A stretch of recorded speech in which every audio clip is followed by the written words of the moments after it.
Sa pagpapatuloy ng mga serye ng ating pagtuturo patungkol sa buhay ng isang mananampalataya, tayo ay dadako sa ikalimang aralin at ito ay nagpapatungkol sa pananalangin ng mananampalataya. Para po sa ating susing talata, ito ay makikita sa 1 Thessalonians chapter 5 verse 17. Sinabi doon, manalangin kayong walang patid. Ang panalangin o yung pagpipray, ito ang lifeline ng bawat mananampalataya. Isang patuloy na koneksyon sa Diyos. Ang manalangin ng walang patid ay hindi nangangahulugang walang tigil na pagsasalita, kundi ito'y nangungusap patungkol sa patuloy na pakikipag-ugnayan sa Diyos. Sa mensaheng ito, ating susuriin kung paanong ang buhay na may panalangin ay humuhubog sa isang mananampalataya. Ang kapangyarihan ng matyagang panalangin. Sa Lucas Kabanata 18, versikulo 1 hanggang 8, o Luke chapter 18, verses 1 to 8, makikita natin dito ang kapangyarihan ng matyagang panalangin.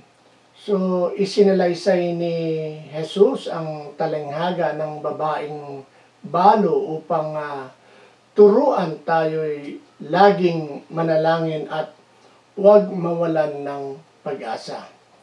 Pinapahalagahan ng Diyos ang pagkamatapat at pagtsatsaga sa panalangin.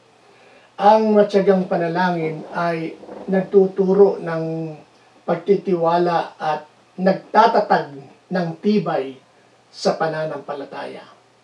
So, ang pagtuturo ni Jesus tungkol sa panalangin ay makikita sa Matthew chapter 6 verses 9 to 13. Dito, ibinigay ni Jesus ang example kung paano manalangin o yung tinatawag nating the Lord's Prayer na nakapokus sa kabanalan ng Diyos at sa kanyang kaharian.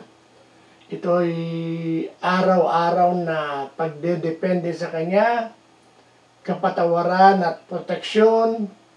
Ang panalangin ay dapat umaayon sa kalooban ng Diyos at nagpapakita ng pagsamba, kahilingan at surrender. Ang pananalangin ay dapat maging lifestyle. Sa Pilipos chapter 4 verse 6, sinabi doon, huwag kayong mabalisa tungkol sa anuman, sa halip, sa lahat ng bagay sa pamamagitan ng panalangin. So pinapalitan ang pag-aalala ng kapayapaan sa pamamagitan ng pananalangin at pasasalamat. So ang isang mapanalagining buhay ay isang mapayapang buhay. Kapag prayerful ka, lagi kang may peace of mind. So, ang pananalangin ay dapat pananalangin sa Espiritu. Ephesians chapter 6 verse 18. Sabi doon, manalangin kayo sa lahat ng pagkakataon sa patnubay ng Espiritu. Manatili kayong gising at laging mananalangin para sa lahat ng mga hinirang ng Diyos. Ito ay nagpapakita ng pagiging bukas sa paggabay ng Diyos at pakikiayon sa kapangyarihang espiritual. Ang banal na espiritu ang nagpapalakas at gumagabay sa ating panalangin. Halimbawa sa Lumang Tipan, si Hana o yung nanay ni Samuel, hindi pa si Samuel pinapanganak noon. Sa 1 Samuel chapter 1 verses 9 to 20, makikita dito ang panalangin ni Hana ay mula sa puso, may kababaang loob at puspos ng pananampalataya. Sinagot ng Diyos ang kanyang dalangin at ibinalik niya kay Yahweh ang kanyang natanggap. Sino yon? Si Samuel. Naging inalay din niya sa templo. So ang taos puso at masigasig na panalangin ay humahaplos sa puso ng Diyos. Ang panalangin ay hindi lamang tungkulin.